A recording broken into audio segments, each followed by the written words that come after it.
Congress is a spent force. VPP is a newcomer.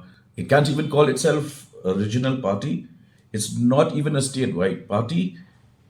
It's a district-wise party. Ulang yalam ka United Democratic Party ban menteri ka sarkar jilla ba polling do ulang ba ka Regional Democratic Alliance ka khamdon ka lat ban job national parliamentary seat ha ka election lok sabha banwan nama ka Congress ka de ka bom larkam shuh bat ka Voice of the People Party ka de ka party bakut ha ka we ka district ha ba yakram bikinong tho khobor ne ka sni balang ba pol ulang ba ka Shillong constituency ka jude ka ketem jo ka Congress Hendra ka san perthai ha India ka kala bak le bak bat ka ni ka nyarap ki party kum ka UDP ba ka kunhun sunrap kum ka RDA Bapor ulang baka VPP ke parti bedang mi thamai haka kam san perthai bat kam dan setia ki ketem hangnu ru latnya East Khasi Hills District ke Meghalaya ulang baka VPP ke don tangkawai ha district na pedenggi khatli ke district ke Meghalaya kumta amla ban khade ke parti kum ka singri ulum kam de hiru ke parti ke jilla ne state party ke parti jongkawai ke district And the Congress is a spent force. So where will people vote to?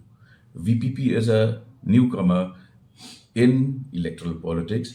It doesn't have any presence except in the East Khasi Hills district of Meghalaya.